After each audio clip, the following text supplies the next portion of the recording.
Thank you, Mr. Yu. Now, please welcome Jeff Greene, the chairman of the Sino-American Aviation Heritage Foundation, to give his remarks.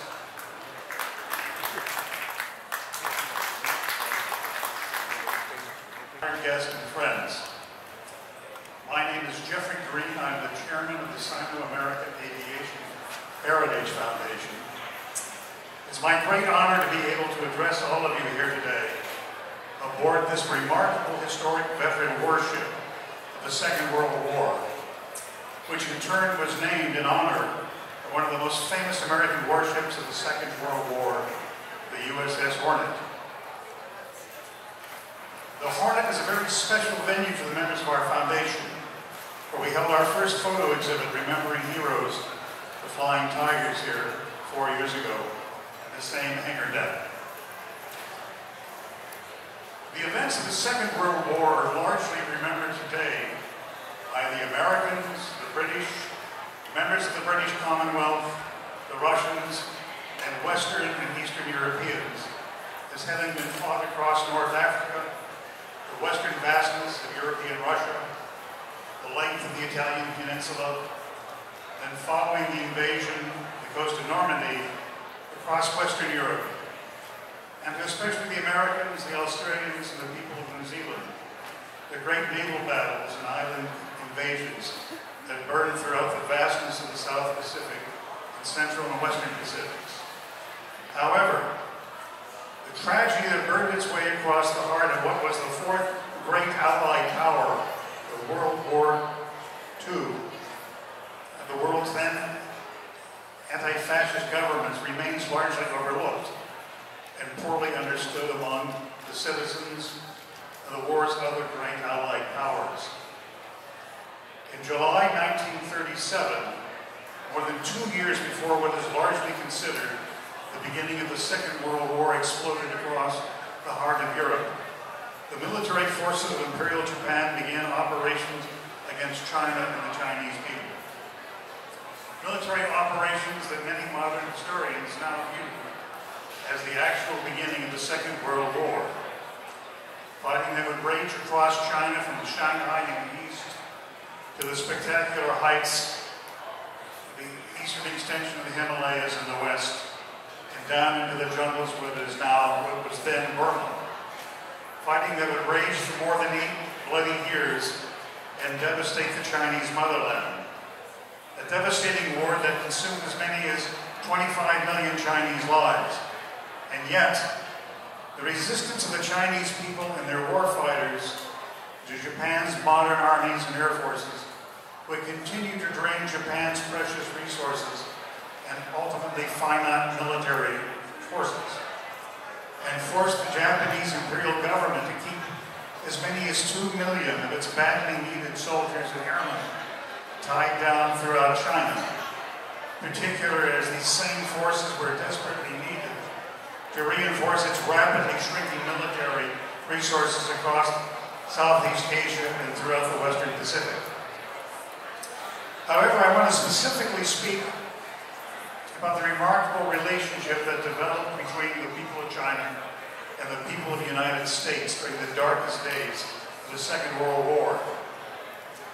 To the moment when a very small group of young American airmen, who was members of the American Volunteer Group, commanded by a remarkable retired American Army Air Corps officer named Claire Lee Chenault, had come to China in the months before America entered the Second World War, in order to help defend the Chinese people from a savage and relentless invader.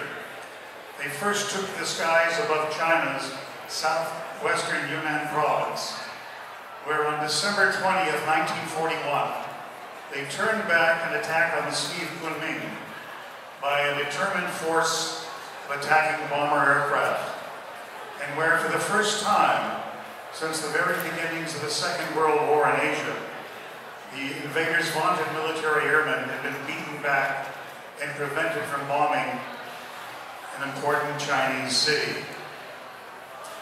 And in the process, these young American airmen became immediate heroes to the Chinese people.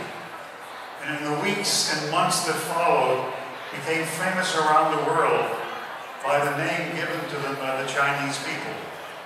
A name whose origins can be traced back through 100 generations of Chinese culture and mythology. The name Dui, tigers who fly, or simply the flying tigers.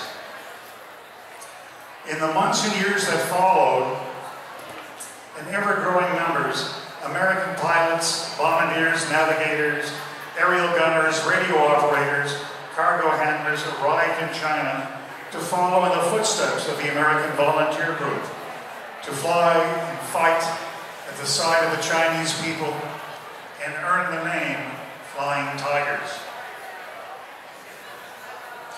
Sadly, the name of more than 2,590 of these determined young Americans have been carved into the massive marble walls that dominate the Monument Square of the Aviation Martyrs Monument Hall in Nanjing, China. Added to these names that are so reverently remembered by the Chinese people today are the names of an additional 408 young American airmen whose bodies have yet to be found and remain listed to this day simply as missing in action. But what is little understood in the West is that in the months and years that followed, a remarkable relationship grew between the Chinese people, men, women, and children, and the soldiers of all of China's military forces, and the American airmen who flew to defend them, is that throughout the war, whenever an American airman was shot down or forced down in enemy-occupied territory, unless immediately captured by the Japanese, these airmen would nearly always be saved by the Chinese people.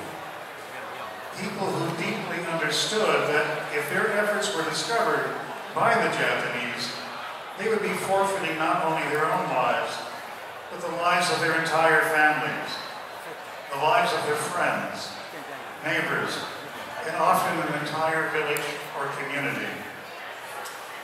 There's no other parallel in history where the people of one nation so consistently risked so much for those who had come from another land to help them. This was not merely an alliance, it was humanity in its purest form.